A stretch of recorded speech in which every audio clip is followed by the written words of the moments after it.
Halo, assalamualaikum. Jumpa lagi dengan One National. Di video ini saya mau berbagi lagi mengenai tentang cara bagaimana kita mendaur ulang media tanam yang sudah kita pakai atau nutrisi dari media tanam itu sudah habis terkuras di tanaman sebelumnya ya.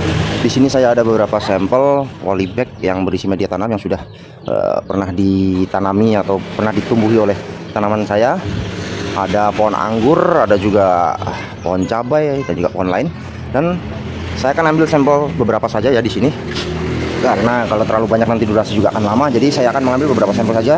Bagaimana cara kita mendaur ulang media tanam yang sudah pernah kita gunakan sebelumnya, dan nutrisi dari media tanam itu sudah habis karena sudah terserap oleh tanaman yang sudah kita tanami sebelumnya.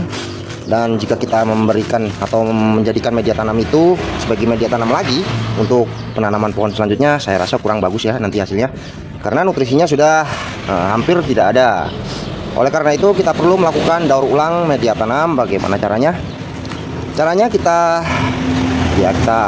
tuangkan saja semuanya ya. Ditempatkan di media seperti ini. Media tanam yang sudah pernah kita tanami ini kita keluarkan seperti ini, kemudian kita lakukan penjemuran. Penjemuran ini di bawah sinar matahari langsung. Fungsi dan guna dari proses penjemuran ini adalah untuk menghilangkan atau membunuh bakteri-bakteri jahat atau patogen-patogen yang jamur patogen ya, yang bisa saja ada di media tanam ini, agar nanti ketika kita melakukan penanaman berikutnya, tanaman kita bisa aman dari serangan hama seperti itu ya, terutama hama-hama tanah yang bersembunyi di dalam tanah. Oke, saya akan melakukan penjemuran terlebih dahulu.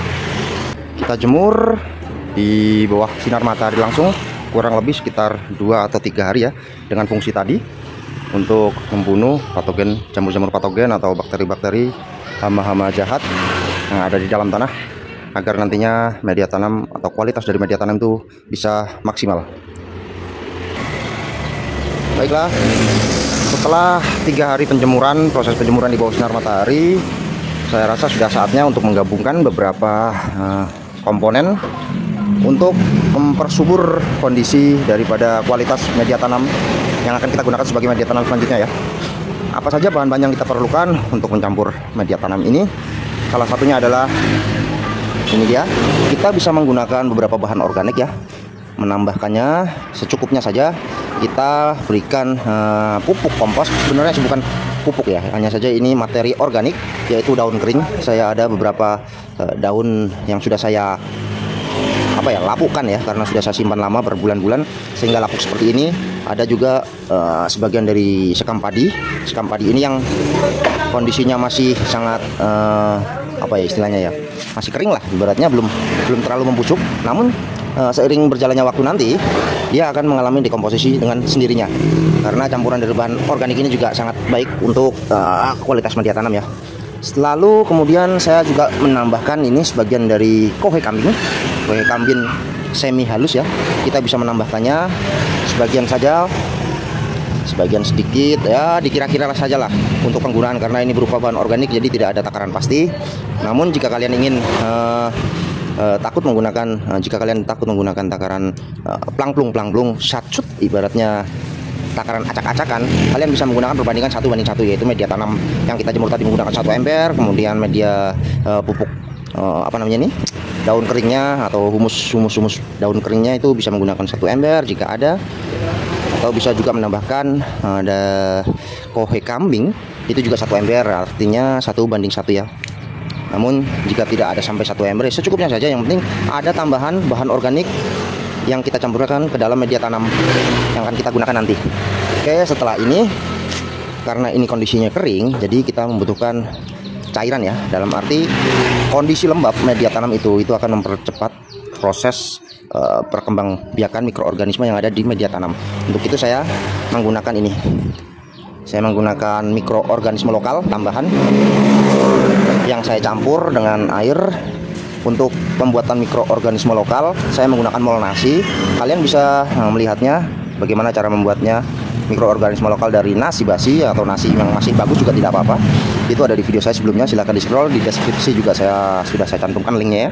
Jika mau membuatnya murah saja, kita bisa mendapatkan bahan dari rumah untuk takaran dosisnya untuk dekomposer saya menggunakan perbandingan 1:5 atau 1:10 juga tidak apa-apa. Namun karena saya ya suka-suka aja sih sebenarnya, untuk perbandingan itunya saya menggunakan perbandingan asal saja, tidak apa-apa, karena ini berbentuk mikroorganisme lokal yang akan saya campur dengan air, dan fungsinya juga akan saya gunakan sebagai dekomposer bahan organik yang akan saya gunakan sebagai media tanam ini ya, karena saya tidak menggunakannya langsung nanti. Ini kemudian disiram-siram seperti ini ya hingga basah. Untuk tingkat kebasahannya kalian bisa memperkirakan sendiri, mau hanya sekedar basah lembab atau basah benar-benar basah. Setelah menyiram-nyiram,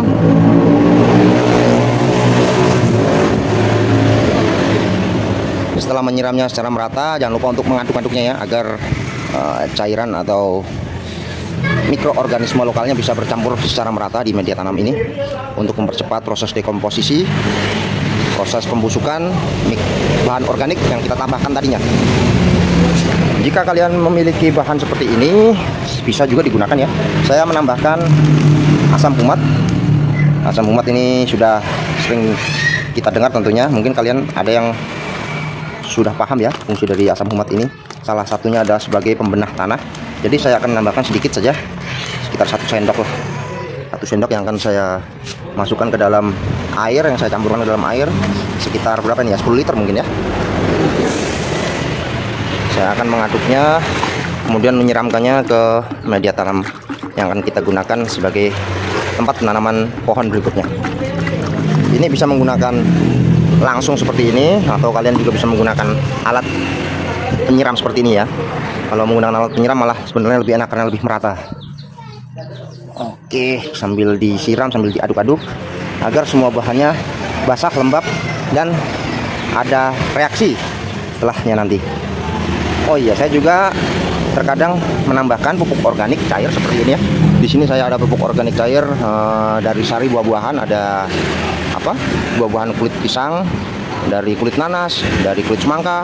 Pokoknya semua bahan-bahan organik atau buah-buahan yang ada di rumah saya manfaatkan menjadi pupuk organik cair. Bisa juga ditambahkan itu. Kemudian lagi, jika kalian tidak ada itu, ya bisa juga menggunakan bahan organik lainnya. Dan kebetulan saya di sini memiliki kulit telur ya. Kulit telur ini sangat tinggi kadar kalsiumnya. Jadi saya akan menambahkannya ke dalam campuran media tanam yang akan saya gunakan nanti. Ini meskipun ada beberapa yang bagian masih besar ya, tapi tidak apa-apa, dengan maksud agar slow release, reaksinya tidak langsung tidak langsung dapat diserap tanaman, tapi sifatnya slow release, yaitu diserap perlahan. Sering berjalannya waktu nanti dia akan nutrisi dari telur, kulit telur ini, cangkang telur ini akan larut secara bertahap dalam jangka waktu lama. Itu bisa istilahnya kita memiliki bank nutrisi yang bisa cair secara berkala atau bertahap, tidak langsung habis seketika. Itu fungsinya dari campuran bahan organik ini. Nah, setelah ini kemudian kita masukkan ke dalam karung. Setelah itu kita simpan sekitar 1 minggu ya.